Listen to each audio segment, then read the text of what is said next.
పెళ్ళైనా పండగైనా వేడుక ఏదైనా పట్టుచీరల ప్రత్యేక వేదిక వారాహి సిల్క్స్. సుమన్ టీవీ ప్రేక్షకులకు నమస్కారం. ప్రస్తుతం మనతో పాటు ఉన్నారు ప్రముఖ ఆస్ట్రాలజర్ బ్రహ్మశ్రీ గోనుగుంట్ల సురేష్ బాబు గారు. ద్వాదశ రాశుల వారి రాశి ఫలాలు ప్రతి మంత్ కూడా వింటూ వస్తున్నాం కదండి. మరి ఆగస్టు మాసంలో ద్వాదశ రాశుల వారి రాశి ఫలాలు ఎలా ఉండబోతున్నాయి, ప్రత్యేకమైన పర్వదినాలు, విశేషాలు ఏంటి ఆగస్టులో, ఈ వివరణ అంతా కూడా క్లుప్తంగా తెలపడానికి గురుగారు సిద్ధంగా ఉన్నారు. గురుగారితో మాట్లాడదాం. గురుగారు నమస్కారం. గురుగారు సంధి గారు నమస్కారం అండి. గురుగారు ధన్యవాదాలు. గురుగారు ప్రతి నెల కూడా మా ప్రేక్షకుల కోసం వచ్చి ద్వాదశ రాశుల వారి రాశి వివరణ తెలియజేస్తూ వారికి పరిహారాలు కూడా తెలియజేస్తున్నారు, ప్రిడిక్షన్స్ చెప్తూ వస్తున్నారు. మరి ఆగస్టు మాసం యొక్క ప్రత్యేకత, విశిష్టలు ఏంటి, విశేషాలు ఏమున్నాయి, పర్వదినాలు ఏమున్నాయి, అలాగే రాశుల వివరణ.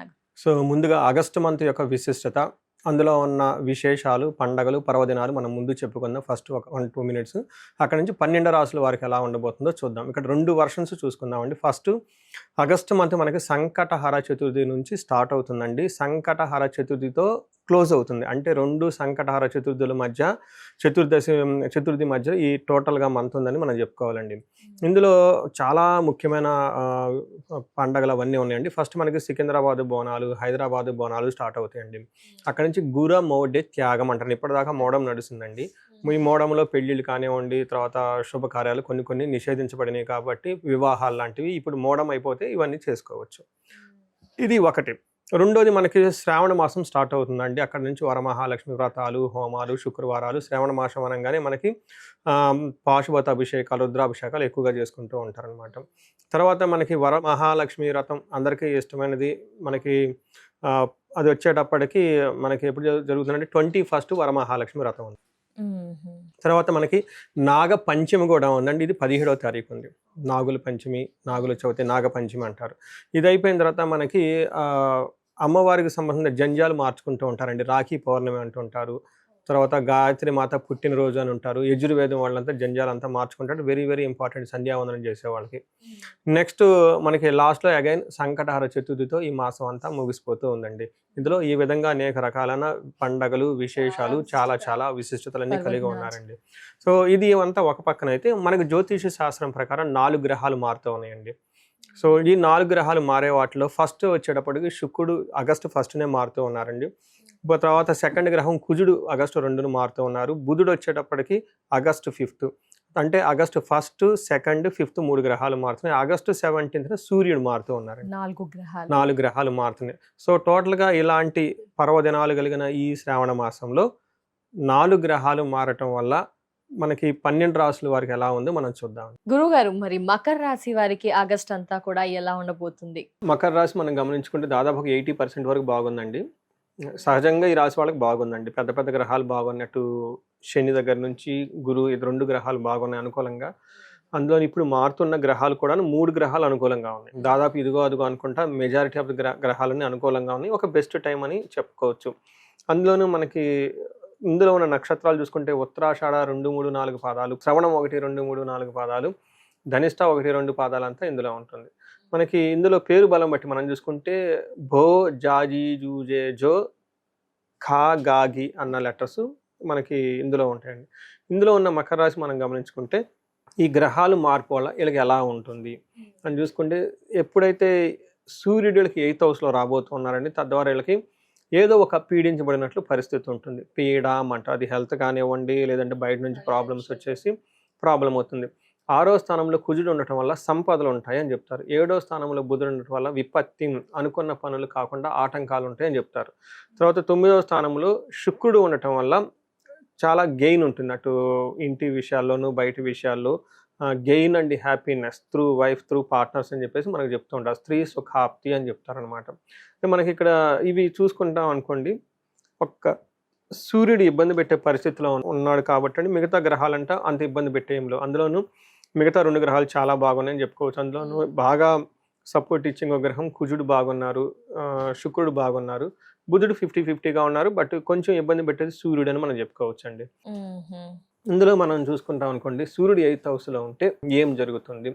దుర్దోష శత్రు సంవాదో గమనాగమన వ్యధ దుఃఖ వార్తాశ్రుతం చైవ అష్టమస్తే యథా రవి అని చెప్తారు సంస్కృతంలో. దీని మీనింగ్ ఏంటంటే దుర్దోష అంటే వీళ్ళకి చెడు ఉద్దేశాలు ఎక్కువ వచ్చేస్తూ ఉంటుంది. శత్రుబుద్ధి, శత్రువులతో గొడవలు పడే అవకాశం ఎక్కువగా ఉంటుంది. ట్రావెల్ చేస్తే అందులో పెద్ద ఉపయోగం అనేది ఏముండదు. దుఃఖ వార్త శృతం చేయవ, ఏదో ఒక దుఃఖ వార్త వినే అవకాశం ఎక్కువగా ఉంటుందని చెప్తారనమాట. కొంచెం జాగ్రత్తగా ఉండవలసిన టైం వీళ్ళకి, కొంచెం పేషెన్సీగా సహనంగా ఉంటే బాగుంటుంది. పర్టికులర్గా వర్క్ ప్రొఫెషన్ మ్యాటర్స్లో, లేదంటే వీళ్ళు నాయకత్వ బాధ్యతలు ఎవరైతే ఉన్నారో కొంచెం కూల్ డౌన్ అవ్వాల్సిన టైం అని మనం చెప్పుకోవచ్చు. నెక్స్ట్ కుజుడు వీళ్ళకి 6వ స్థానంలో ఉన్నారండి. కుజుడు ఎప్పుడైతే వీళ్ళకి 6వ స్థానంలో ఉన్నారో చాలా మంచి సపోర్ట్ ఉంటుంది వీళ్ళకి.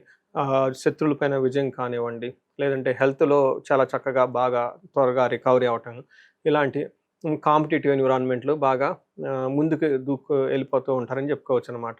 ఇందులో 6వ స్థానంలో కుజుడు ఉంటే ఏం జరుగుతుందంటే వస్త్రలాభో, ధాన్యలాభో, ధనలాభో, యశో తదహ అని చెప్తారు. చాలా లాభాలు. అంతేకాకుండా మనల్లాసో ధర్మసిద్ధి షష్టమస్తే కుజే భవేత్ అని మనకు సంస్కృతంలో చెప్తారు. దాని మీనింగ్ ఏంటంటే వీళ్ళు షాపింగ్ చేస్తూ కొత్త కొత్త బట్టలు కొనుక్కుంటారు, ధనం ధాన్యం బాగుంటుంది, కీర్తి ప్రతిష్టలు బాగుంటుంది. మనోల్లాసో అంటే ఏదైనా ప్రాబ్లం వచ్చినా కానీ బట్ మైండ్ అంతా యాక్టివ్గా ఉంటేసింది, లైట్గా తీసుకుని వెళ్ళిపోతూ ఉంటారు. ముఖ్యంగా గమనించాల్సిందంటే ధర్మసిద్ధి, ధర్మబద్ధంగా ఏదైనా కనుక ఈ టైంలో పని చేస్తే అది సిద్ధిస్తుంది అని మనకు చెప్తూ ఉంటారు. ఓవరాల్గా ఇది అనుకున్న పనులన్నీ అనుకూలంగా ఉంటుంది. కొంచెం భార్యాభర్తల మధ్య గొడవలు డిస్టర్బెన్స్ వచ్చే అవకాశం ఎక్కువగా ఉంటుంది, గమనించాలి. నెక్స్ట్ శుక్రుడు బాగా సపోర్ట్ చేస్తూ ఉన్నారండి వీళ్ళకి. శుక్రుడు మనకి 9వ స్థానంలో ఉండటం లక్ష్మీ స్థానం అంటారు. అక్కడ శుక్రుడు ఉంటే ఇంకా బాగా కలిసి వస్తుంది. మనకేం చెప్తారంటే ఎప్పుడైతే 9వ స్థానంలో శుక్రుడు ఉంటే వాళ్ళకి వస్త్రలాభం, మహా ఆరోగ్యం, గురు భక్తి స్యాత్, ధర్మకృత్ అని చెప్తారు. చిత్తశుద్ధి, అభిష్టార్థ, నవమస్థిత్ భవేత్ భృగు అంటారండి. 9వ స్థానంలో ఎప్పుడైతే శుక్రుడు ఉంటాడు ఏమవుతుందంట, వస్త్రలాభం ఉంటుందంట, మహా ఆరోగ్యం, ఆరోగ్యం చాలా బాగుంటుంది, గురుభక్తి, పెద్దల యందు గురుభక్తి ఉంటూ ఉంటారు, ధర్మకృతు, ధర్మకరమైన పనులు చేసుకుంటూ ధర్మబద్ధంగా ఉంటూ, ఇంట్యూషన్ చాలా స్ట్రాంగ్గా ఉంటుంది, అభిష్టార్థ, అనుకున్న పనులని చక్కగా చేసుకుంటూ వెళ్ళిపోతూ ఉంటారు. ఇంకా ఎవరైనా love, romance, pleasures, short vacations ఇలా వెళ్ళాలి అనుకున్న వాళ్ళు కూడా ఒక బెస్ట్ టైం అని మనం చెప్పుకోవచ్చు అండి. గురుగారు మరి నక్షత్రాల పరంగా ఉత్తరాషాఢ, శ్రవణం, ధనిష్ట నక్షత్రం వాళ్ళకి ఒక హ్యాపీ న్యూస్ ఏంటంటేనండి, ఈ నక్షత్రాల వారీగా ఈ ఉత్తరాషాఢ నక్షత్రం వాళ్ళకి రాజ్య లాభము, ఓకే, ఒక ప్రొఫెషనల్ మ్యాటర్స్లో ఒక హైక్, ఒక ఇంక్రిమెంట్, ఒక గ్రోత్, ఒక కొత్త ఆపర్చునిటీస్ వచ్చే అవకాశం ఉంటుంది. నెక్స్ట్ వస్త్రలాభం, అది సహజం అనుకోండి. తర్వాత శ్రవణ నక్షత్రం వాళ్ళకి ఏడకూడదు, జయప్రదంగా ఉంటుంది, రాజ్యలాభం ఉంటుంది, వస్త్రలాభం చూపిస్తుంది. నెక్స్ట్ ధనిష్ట నక్షత్రం వాళ్ళకి జయప్రదంగా ఉంటుంది, రాజ్యలాభం ఉంటుంది, వస్త్రలాభం ఉంటుంది. అయితే వీళ్ళు ముగ్గురు ఉన్న నక్షత్రాలు కామన్గా ఒక పాయింట్ ఏంటంటే ఫైనాన్షియల్గా ఇబ్బంది పడే అవకాశం ఎక్కువగా ఉంటుంది. కొంచెం గమనించుకోవాల్సిందిగా కోరుతున్నానండి వీళ్ళకి. శ్రవణ ధనిష్ట నక్షత్రం వాళ్ళకి ట్రావెల్ చేసేటప్పుడు కొంచెం జాగ్రత్తగా ఉండాలండి, గాయాలు అయ్యే అవకాశం ఉంటుంది. మకర రాశి వారు ఏం పరిహారం పాటించాలి గురువు గారు? వీళ్ళు సూర్యుడికి సంబంధించిన పరిహారాలు చేస్తే చాలా బాగుంటుందండి. సూర్యుడికి సంపూర్ణమైన శాంతి పూజలు చేస్తే బాగుంటుంది. తర్వాత వీళ్ళకి ఓవరాల్గా అంతా బాగుంది కాబట్టి అండి, ఒకసారి ఏదన్నా అనుకున్న విధంగా లేకపోతే ఎక్కడైనా పర్సనల్ జాతకంలో సరిగా లేకపోతే పర్సనల్ జాతకం చూపించుకోవడం చాలా ఇంపార్టెంట్. నెక్స్ట్ బుద్ధుడికి సంబంధించిన అనుగ్రహం రావడానికి విష్ణుమూర్తికి సంబంధించిన ఆలయాలు విజిట్ చేస్తే చాలా బాగుంటుంది. ఎవరైనా కనుక రాజశ్యామల హోమం ఇలాంటివి చేయించుకున్నా కలిసి వస్తుందండి. ఎందుకంటే వీళ్ళకి పదవి ప్రమోషన్స్ వచ్చే అవకాశం ఎక్కువగా ఉంది. రాజశ్యామల హోమం చేయించుకుంటే చాలా బాగుంటుంది. గురువుగారు మరి అతిగా సఫర్ అవుతున్న వారికి జాతక రీత్యా ఎలాంటి పరిహారాలు అద్భుతంగా మెరుగైన ఫలితాలను ఇస్తాయో తెలియజేస్తారా గురువుగారు? సో మనకి ఇప్పుడు దాకా చెప్పుకున్న మన రాశి ఫలం ఏంటంటేనండి, ఆ యొక్క కొంతవరకు మాత్రమే ఎఫెక్ట్ ఉంటుందండి. అది ఒక 30-40% మాత్రం లైఫ్లో ఎఫెక్ట్ ఉంటుంది. బట్ వాళ్ళ యొక్క ఇండివిజువల్ జాతకాన్ని మనం చూసుకోవడం చాలా చాలా ముఖ్యం. దీనితో పాటుగా ఇప్పుడు మనం చెప్పుకున్న దానికి వ్యతిరేకంగా కానీ అనుకూలంగా కానీ లేకుండా బాగా సఫర్ అవుతున్న వాళ్ళు ఎవరైతే ఉంటారో వాళ్ళు ఇండివిజువల్ జాతకం చూపించుకోవడం చాలా చాలా ముఖ్యం అండి. అండ్ నేను రీసెర్చ్ గ్రూప్ లాగా చేస్తున్నానండి. అరౌండ్ మనకి 40 years +or-5 years అంటే 35 to 45 ఎవరికైతే ఏజ్ ఉందో అప్పటిదాకా వాళ్ళ కెరియర్లో చాలా సక్సెస్ఫుల్గా ఉండి, అకాడమిక్స్లో చాలా సక్సెస్ఫుల్గా ఉండి, కెరియర్లో కూడా ఒక మేనేజర్ లెవెల్, ఒక నాయకత్వ లక్షణాలు, సమాజంలో ఒక ఉన్నతమైన పొజిషన్కి వచ్చేసి అందరి దగ్గర కీర్తి ప్రదేశాలు, గౌరవం, మర్యాద, కొంచెం డబ్బు సంపాదించుకొని ఒక సిస్టమాటిక్గా ఉన్నవాళ్ళు సడన్గా ఆ ఏజ్లో డౌన్ వస్తుందండి.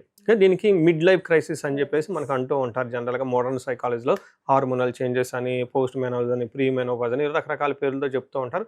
బట్ అరౌండ్ 40-45 మధ్య లాట్ ఆఫ్ చేంజెస్ ఉంటుందండి, అది జెంట్స్కి లేదంటే లేడీస్కి. ఇది ఎందుకు వస్తుంది, కారణం ఏంటి అని మనం ఒక మిడ్ లైఫ్ క్రైసిస్ అని ఒక టైటిల్ పెట్టి వదిలేయకుండా జ్యోతిష శాస్త్రం చాలా బ్యూటిఫుల్గా అందులో మనకి రీజన్స్ చెప్తారు ఎందుకని. చాలా శాపాలు ఉంటాయండి. అంటే మనకి లైఫ్లో కొన్ని ఏజ్లో కొన్ని యాక్టివ్గా ఉంటాయండి. మన చిన్నప్పుడు బాలారిష్టాలు అంటారు, పెళ్ళైనప్పుడు వివాహ దోషాలు అంటారు, కొంచెం లైఫ్లో సెటిల్ అయ్యి ధనం వచ్చినప్పుడు వేరే శాపాలు ఉంటాయండి.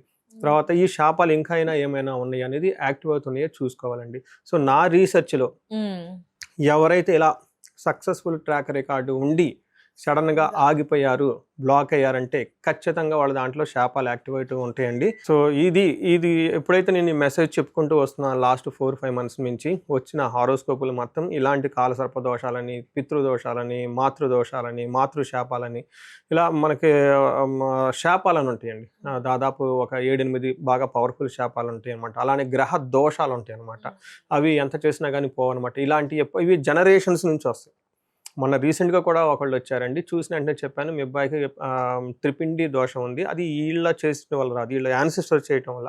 అప్పుడు అవునండి మా చిన్నప్పుడు మా అమ్మమ్మ గారు ఇలా చేసేవాళ్ళండి, ఆ తర్వాత మా పిన్ని కూతురు ఒక ఆమె చనిపోయిందండి, ఇలా ఉందండి, ఇలా వాళ్ళ హిస్టరీ అంతా చూసుకుంటూ వచ్చారనమాట.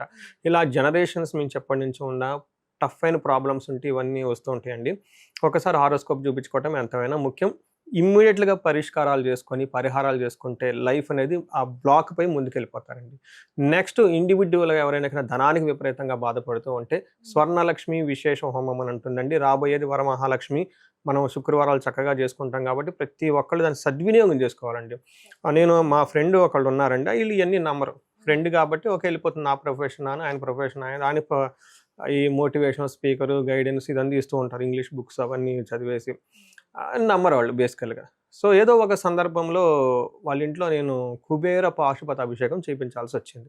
అది కూడా ఫోర్స్, ఫ్రెండ్ కాబట్టి నువ్వు ఇన్ని చేస్తున్నావు కదా నా గురించి ఒక్కటి చేయని చెప్తే అదంతా అయిపోయిన తర్వాత ఫస్ట్ వాళ్ళు ఇచ్చిన రెస్పాన్స్ ఏంటంటే నాకు ఇలాంటి పూజలు ఎన్ని ఉన్నాయండి అన్నారు. పాశుపతాలు దాదాపు 365 ఉంటాయండి. మెయిన్ ఇంకా చాలా ఉంటాయి. అంటే డైలీ ఒక్కొక్కటి మా ఇంట్లో చేపిస్తారా అని అడుగుతున్నారు.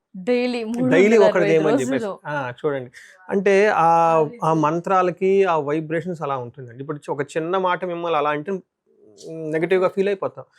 మరి ఆ మంత్రాలు, అన్ని మంత్రాలు అంతమంది బ్రాహ్మణులు చదివితే అది ఎక్కడ పోతుందండి, దానికి ఇంపాక్ట్ ఉంటుందండి.